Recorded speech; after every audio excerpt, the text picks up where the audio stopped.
Welcome to UpWell The Podcast. I'm Sarah, and this is my beautiful co-host, Katie. As fellow female entrepreneurs turned friends and now business partners, we are so happy you're here. With every episode, it is our sole purpose to share authentic conversations to inspire your personal level up. Take our curiosity, add your best intentions, and flow with us in the UpWell. Hey everybody, welcome back to UpWell The Podcast. I'm Sarah, this is Katie, and we are happy you're here with us for another episode. Yes, welcome. And I want to just start everything off by letting everybody know Sarah and I are in a fight. We're fighting. So. I mean, rightfully so. We're fighting. Tell the story. So, as we all know by now, Katie doesn't like being hot. So the last few times we've recorded, our studio has been blazing hot. The air was like hot. So I asked her, I was like, hey, can you send a message and just see if we can get the air turned on, sort of thing. And she's like, oh yeah, by the way, he already told me where the thermostat was a few weeks ago. Whoops, sorry. I forgot. That was exactly what I said. I forgot. So it was freaking sabotage. She sabotaged me. The laughing emojis, and Katie did not send the laughing emojis. I was not happy. I was like, we are so fighting. This is not fun. You guys, Katie would kill me. She does jujitsu. If we really got in a fight, it would not be okay. No. I wouldn't make it. Rear naked choke. She'd be done for. I would just have to either outrun you or assume the fetal position and take it. Like, that would be even if you're you don't want to be in the fetal position, because that's probably one of the worst positions you can be in. Actually, yeah, that's true. Jiu-jitsu. And not that this has anything to do with jujitsu, but I watched the Conor McGregor documentary last night. Maybe I learned a few skills. But she doesn't know how to implement them. No, I don't. Dun, dun, dun. No, actually, it was a decent recollection of his career, though. Oh, okay. But if you can watch that documentary of Conor McGregor with his very strong Irish accent without the subtitles, I will pay you. Applaud you. I was like, what? I think it took me almost twice as long to watch it because I would have to go back 10 seconds a couple times because I'm like, whoa. Have you ever seen the movie? Oh no, I can't remember what it's called. It's Brad Pitt though, and he's a fighter in the movie, and he's also he's like a gypsy in the movie, but he's got an Irish accent, and you can't understand a word he's saying. Really? I'll think of it. If you watch this and you want to remind us what the name of the movie is, I'm movie challenged, so I haven't seen. It's an old movie. Okay. It's an old movie, but yeah, it sounded like that. It was like gibberish.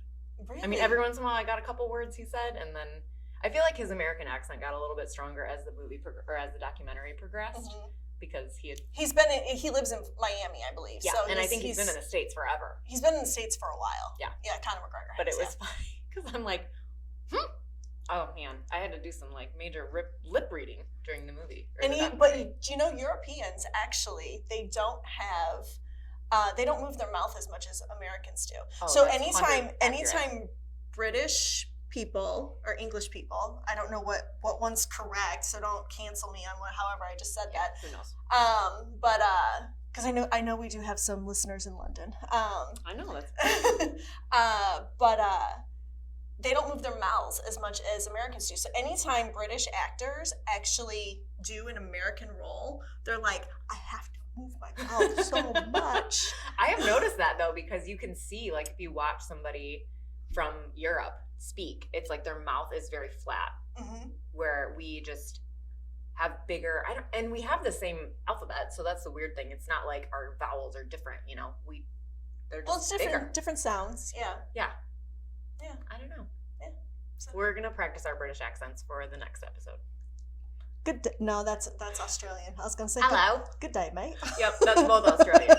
So we will work on that. I have a really good Russian accent. I do. Let's hear it.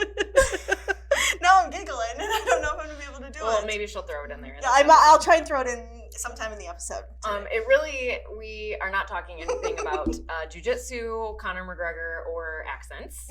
But we do have a fun conversation for you today because it's something Katie and I have both kind of dealt with in our lives. And we straight up have. Yeah, definitely. And I know probably a lot of listeners are either thinking about this or they have already done this numerous times in their lives. So I think it will be just a fun conversation to hear our backgrounds in it and maybe some tidbits of advice if it's something that you're looking to do too. So today we are going to talk about changing careers, how to navigate, switching from one to the next, and even becoming an entrepreneur or starting your own business. Yes, it has been a lot of trial and error, trial by fire, and just it's been a ride. Definitely been a ride. So you went from being a hairstylist to being in the fitness industry. Yeah, and I know my hair today does not depict that I worked in the industry. However, I actually I went to beauty school when I was in high school. They had a program where you could go part-time to cosmetology school while you were still a junior and senior in high school. So I started there, and then I finished, shortly after high school, and I was pretty much in the accelerated program because I had already been so many hours completed by that point. So I finished right away, and I always kind of had aspirations of owning my own business because I did want to be a salon owner. So I've always kind of had an entrepreneurial spirit. But at that point, the school that I went to, it's the Paul Mitchell School, local Paul Mitchell School, had asked me to go through their instructor program. So instead of going off to work behind the chair, I went through their instructor program and actually stayed at the school for almost 8 years. So oh dang, I didn't know that. Yeah, so it was a lot of fun, and I got a whole nother side of the industry, which I thought was cool because it's not just working behind the chair. It was teaching people and working different aspects and different sides, if you will, of the beauty industry. So that was a lot of fun. I got to travel a lot, meet new people. Paul Mitchell's a worldwide company, so it was a lot of fun. All the different things that I got to experience because of that. So yeah. And so what made you want to change, or what happened? Well, I won't go into it in depth because I will in a few weeks on my birthday episode. But perfect. Yeah, we'll dive in a little deeper. Yeah. But essentially, I was struggling with some mental health problems and just some physical health problems. I was very young when I started.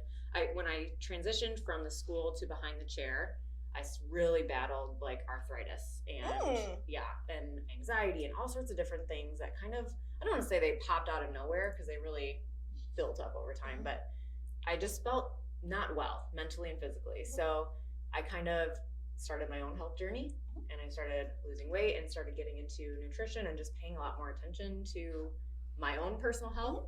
And then I was like, this is it. I can change the world with this. And not that I didn't have that feeling when I started doing hair, because I loved connecting with people. I loved making people feel really good, feeling beautiful, especially on big days like prom and weddings. And I loved that kind of stuff. And if you've gone to your own hairdresser, you probably know that person is the one that knows the most about you because they're your personal therapist.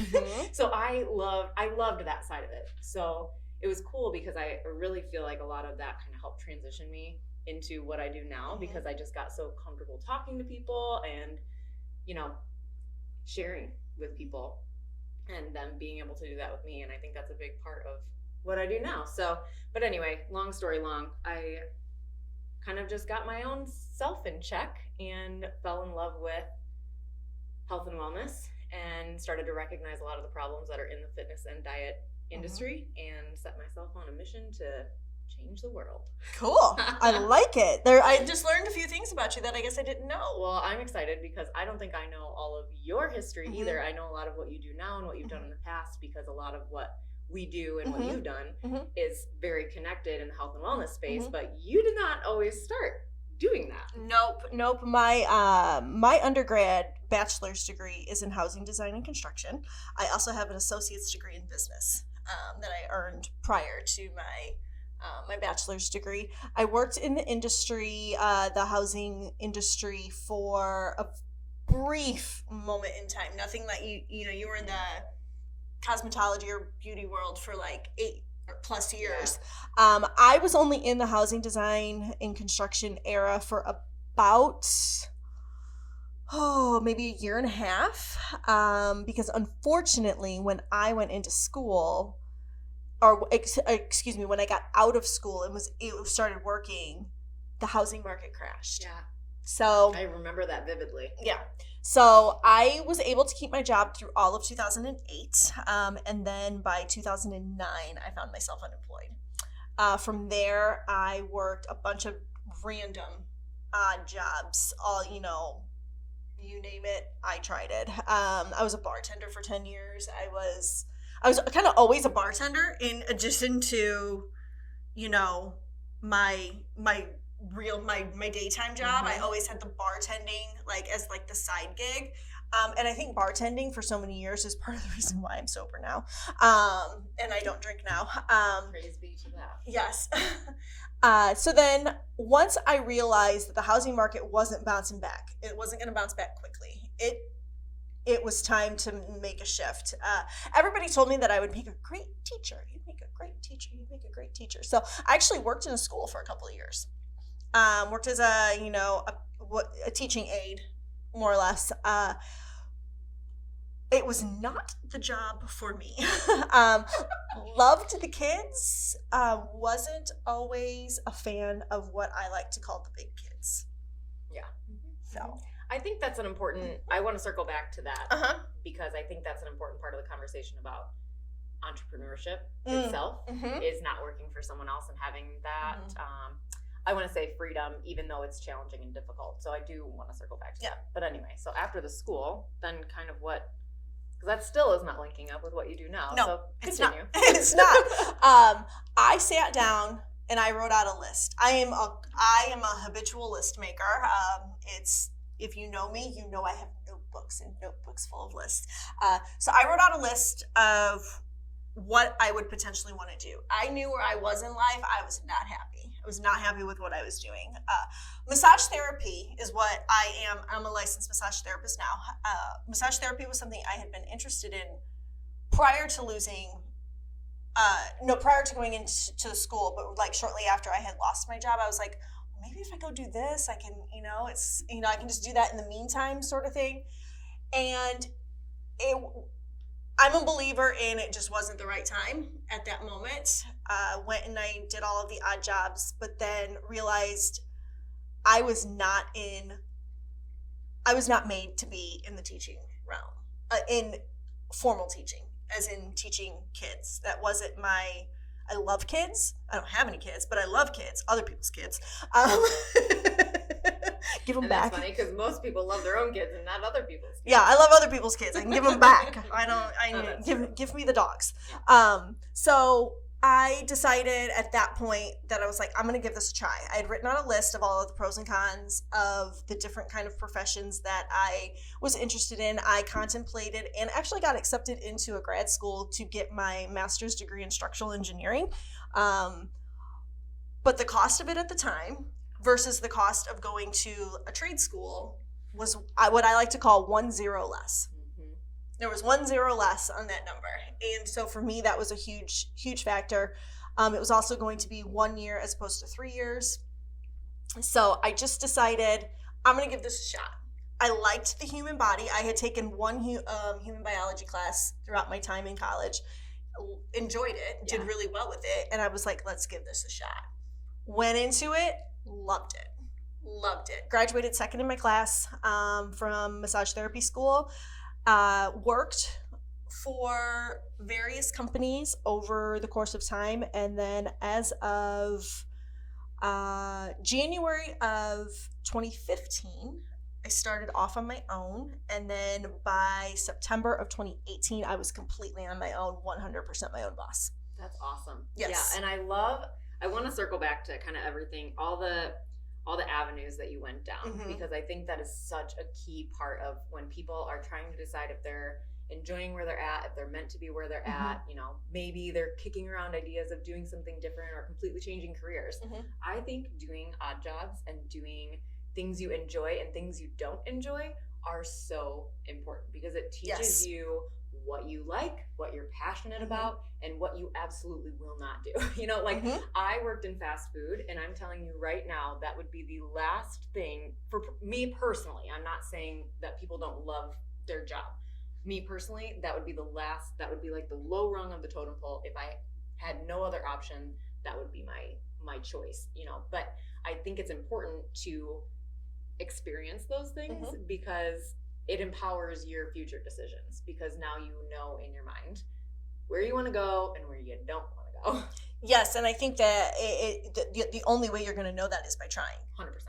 And we've talked about that in past episodes actually too. Like, you know, you can think and think and think on something, but you don't actually know the yes or the no or the black or the white of it until you do.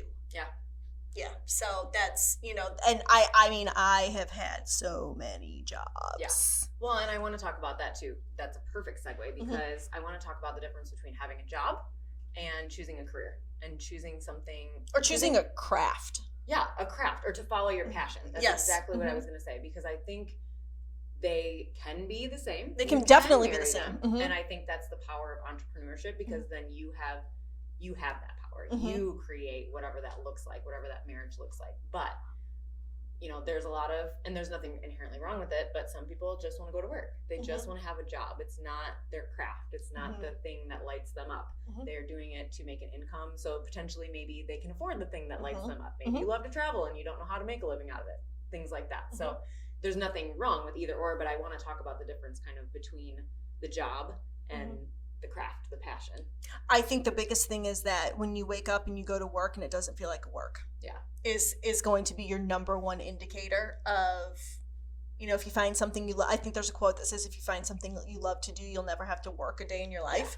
I think that's when, if you have that frame of mind, that's when you know you have found your purpose. Definitely. However, I do want to add though, I think that can change over time. Oh, 100%. I think like your purpose can be something at one stage in your life, and your purpose can change to where it's that your purpose is kind of, it's wrapped up and it's no longer speaking to you. You've done what you can do with that trade, with that craft, and then it's time and you have something else that's kind of like, ooh, yes. You know, I think it comes down to how, through your personal evolution, how you visualize your impact changing the world. Correct. You know what I mean? I think that's number one. That's key, is what you can do to change the world. Yes. And I think as your life changes and evolves and you as a person level up, I think those expectations and those things change. So then that's the beauty of it, though. It's like, I think people feel stuck a lot of times because they're like, this is what I have to do because this is what I signed up for, whether that is your college debt or, you know, just because you've been with a company for 20 plus years, that doesn't mean that is where you have to stay.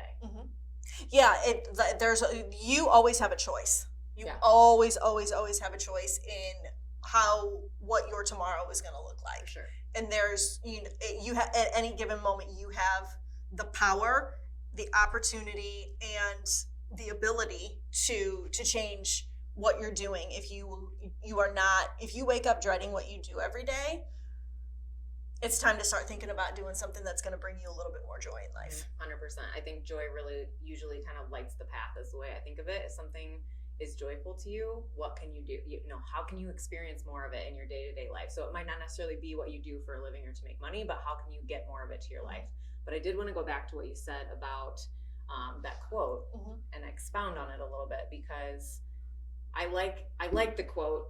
If you find what did you say it was? If you find something you love, or you do something you love, you never have to work. Yeah, if you find something you love to do, you never have to work a day in your life. Exactly. I disagree with that. I think there's still a hefty amount of work, and you know that, especially being an entrepreneur, the amount of effort that you have to put in is beyond what you fathom when you're starting something new. Like it's a lot of unknown. It's a lot of uncertainty, like not knowing what to do, learning. Like this podcast has been such a huge learning massive experience for both of us. But I will say, I take that one further, and just thinking about like breaking that quote down, I think it's not necessarily you're not working, but if that work energizes you and doesn't deplete you, I think that is kind of, to me, the key. And that's how you can really tell, going back to what you said, when you think it's time for a change. If you're not finding joy, if you're not energized, and you might feel tired at the end of the day. I'm not saying you're going to work 12-hour days and feel like, yay, I feel wonderful after that. But you should feel like you're making an impact. You should feel empowered. You should feel like you're empowering other people. And I think that is the underlying kind of premise of that quote too.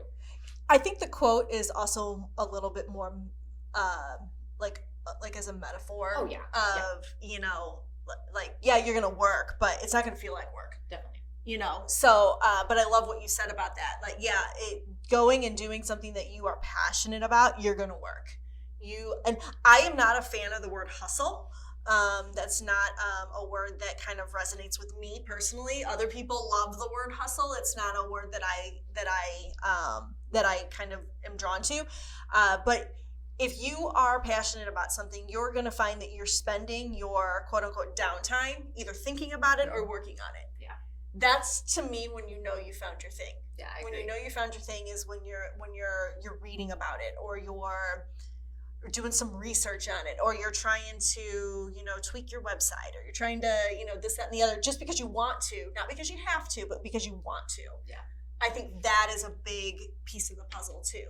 For sure. And I've found that we can expand on this, I think, a little bit, both of us, but I found that as being a business owner and being an entrepreneur, it's like all the little things that you didn't think about.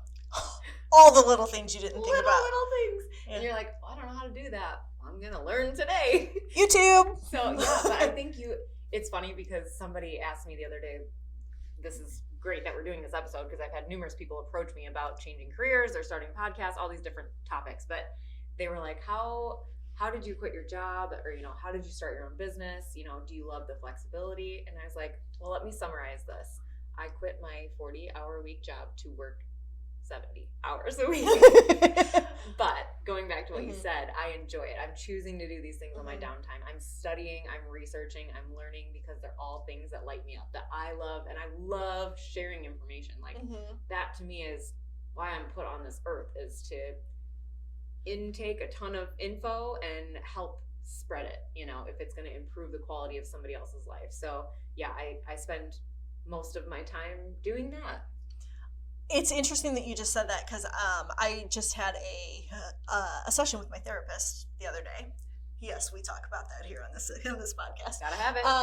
But just talking about how I just turned 40 in March, and my 20s and my 30s. My 20s were kind of like the figuring out phase. 30s were kind of doing the work, getting up to my elbows, just like hardcore, let's go. Now that I'm transitioning into my 40s, I find that I'm feeling the urge to kind of phase into more of like the teaching role, the consulting role, the guiding role, the mentor role, as opposed to doing all the work. And doing all the work.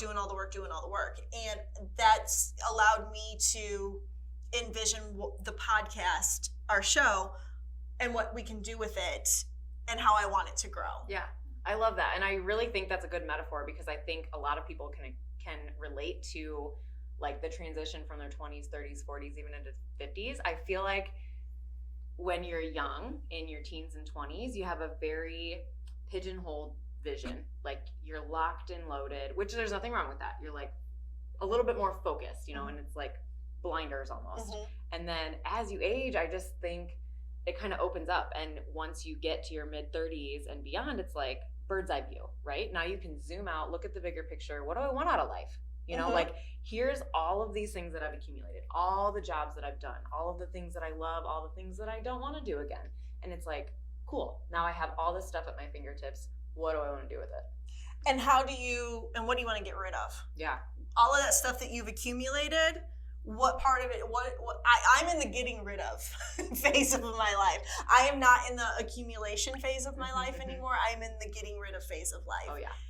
My fiance might think otherwise based on our house, but I truly am in the slimming down. The slimming down phase of getting rid, purging, all of that, to make more space, I think, for freedom. Yeah. I like that. And I actually I remember, I think it was my 31st birthday, and I was like, okay, this is the decade that I trim the fat. That's what I called it. Trim the fat in my life. Like, what do I need? What can I keep? what's actually essential, to my happiness, to my growth, to my family. Like, I start thinking about those things, and it's like, what stuff or what things in my life or what experiences, even what can I just kind of let go of, and I think a lot of that has to do with your changing careers and your jobs too, because you can take the experiences and maybe the things that you've learned and use those in your future, but some of it, whether that's literal emotions of anger or frustration or whatever of past jobs and experiences in your career, like, you gotta let that stuff go. You can't always drag it around with you into your next adventure. I find that a lot of times I judge things on what I'll do based on what I don't want to do. Oh yeah. Okay, I've done this before, I've felt this before, I don't ever want to do that or feel that again. So if it involves any of those, no. Yeah, and I think I think that's a human nature thing, to make decisions based on what we know we don't want. Yes. Like, for instance, your husband asks you, what do you want for dinner? And you're like, I don't care. What do you want? And then he makes a suggestion and you're like, no, not that. No, not that. It's a lot easier for us to decide, I think, based on what we know we don't want. What we know we don't want. And it's funny that you actually say that, because a lot of times when he asks me, what do you want to do for dinner? I will rattle off, well, I don't want this, or this, but anything else, I'm probably going to be okay with. Yep, but these things I don't want. I think that's a great way to look at your career, potentially. Like you said in the very beginning, you made a list of pros and cons. You made a T-chart, people. Go back to the 4th grade when you drew the line down the middle of the piece of paper. And you had 2 options, and you write the pros and the cons. Yep, and honestly, that is exactly what I did. And I think that's important to do in all areas of your life at some point, just to kind of assess things. I think it's important to take inventory. That's the word. Take inventory of all the aspects of your life, but especially if you are discontent, in your career, or thinking about a potential job change, or there's something that you've always wanted to do, write it down. Look at the actual things that you already have, maybe in your wheelhouse from past jobs, that you have some sort of experience, like, or a connection. Yeah, connections. I mean, think of all the things that could potentially come up that could be beneficial, that could help you make that transition, or even if it's something you wanted to do as a side hustle, or start something brand new you've never done. It doesn't have to be you have to quit your job tomorrow and then try to start something new on your own. It can be transition and be phases, phase in and out, but I think making lists is just so important, and really being able to visualize where you're at, where you want to go, what you have at your fingertips already to help you make the transitions, and then just start piecing the puzzle together. You're never gonna have the full end result vision. No, there's a great have you ever read the book Big Magic by Elizabeth Gilbert? Yes, I love that book. So there's a chapter in there where she talks about a friend of hers who, every time she goes to sit down to write a book, she takes the amethyst butterfly that she has, and she's it's this perfection. It's absolute perfection. And she takes that amethyst butterfly and she shatters it. Because nothing is going to match the perfection in your head in reality. That's true. And so if you know that you can take that and you can shatter it, what's ultimately going to come of that is going to be the beauty of what is supposed to be. And I think that is something that we as humans, we want to have so much control over everything, that sometimes just letting things kind of create and evolve and develop on their own organically and naturally are more beautiful and magical and perfect than what we ever even imagined in the first place. Yeah, and I couldn't agree with any of that more, because that's literally what I was going to say about, you can make all the lists and you can write all the things over and over, but if you're never taking imperfect action, you'll never start to move toward what you want to create in the end. So even if you see a perfect vision, or maybe a lot of times, like me, when I start something new, it's even more terrifying because I don't have an end result vision. I just have a feeling and a knowing that there's something different or something better or a creative idea that came in, and I'm just going to go with it. And I know a lot of people, that sounds crazy and silly, but sometimes if you just follow that and you take imperfect action versus just sitting and thinking and thinking and thinking and wasting all this time, time and energy on not doing. That is a character flaw of mine. I'm a thinker. Yeah. I am definitely a thinker, and I think I think for too long, which I'm aware of it now. So I'm finding that I'm able to take action a little bit quicker. Yeah. And then other times I feel like if I am stalling for a reason, I need to listen to that too. Yeah. Because there could be something subconsciously that is trying to speak to me that's like, Mayday, mm-hmm. you're not seeing this part of it that could really be disastrous. Or like you said earlier, just the timing of it. Yes, timing is huge. Mm-hmm. Going back to, this is going to sound so confusing to everyone, but there is a difference between just continuing to take action all the time mm-hmm. and also being aware of everything being in perfect timing, like things yes. happening when they're supposed to happen. So again, going back to the word hustle, I used to be that person too. It's like work harder, push harder. That's how you advance, and that's how you get further in this life. And yes and no, you have to put in the work, you have to put in the effort continuously, like all the time. It's the repeated actions of showing up, right? But again, it's like, can you slow down enough to know if this feels right now, or if this needs to wait? And I feel like a lot of people are looking for something that's ultimately going to give them more freedom to do the other things that they want to do that aren't work related, that yes. aren't a way of making money. I'm not saying all people, because I know there are some people out there that are extremely wealthy, and they've flat out even done interviews that said, I don't want to be friends with you unless we're going to make money together. Yeah. And that's okay. But I feel like a lot of people aren't always in the mindset of I need to make money. I think more often than not, people are wanting more freedom and more free time to do things that they enjoy, whether that is working out, whether that is spending time with your family, whether that is going to new restaurants, whether that is trying a new sport, whether that is traveling, whether that is taking road trips, going fishing, you name it. I think that is what ultimately everybody wants. They want more free time over the need for more money. Agreed. But the two get convoluted. Well, and I think they have a lot to do with each other, though. Correct. Because if you are financially secure, typically you have that freedom. You mm-hmm. can travel more. You can take more time off work. If you're, say you're higher up, mm-hmm. that doesn't have to work 9 to 5 days a week, things like that. So I think they do go hand in hand. So you just have to be aware of that, like have that in your head that sometimes, money doesn't create happiness, mm-hmm. but money can help provide freedom depending yes. on how you look at it. Correct. So, but yeah, that's something that I think about a lot too, because especially when I do reflection, like at the end of the month and kind of when I'm setting up for a new month ahead, I really think about how I can find more freedom, more creativity, and more joy. Like those are my 3 focuses. And mm-hmm. I know that sounds odd as a business owner, because I think most people would assume that I would be setting financial goals and thinking about my debt to income ratio.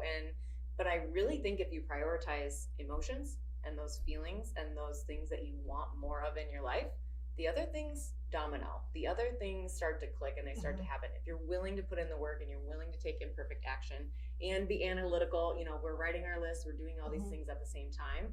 If you can kind of piece all those components together, but focus on the emotion, on the way you want to feel, the way your daily life wants, you want it to make you feel, mm-hmm. I think the rest happens, or you make it happen. The rest will happen how it's supposed to. Yeah. There are no accidents. Agreed. Yeah. Awesome. Cheers, girl. That was good. Yeah. All right. Got any other little tidbits you want to add to it? I don't know. I'm going to have to watch this for career inspiration. On my own. Exactly. Yeah. Awesome. That was awesome. Cool. All right, guys. Well, thank you so much for joining us on another episode of UpWell The Podcast. You can find us on all the places: YouTube, Instagram, Facebook. We're going to be getting a Pinterest and a Twitter page here pretty soon, too. But be sure to like, share, comment, anything to spread the word if this show resonated with you. You can find myself personally at barefoot.katie. Again, that is on Instagram, but Barefoot Katie on kind of all of the other platforms. You can find Sarah at Sarah Barron. So until next time, take care of yourselves, take care of each other, and take care of the world around you. Bye, guys. Bye.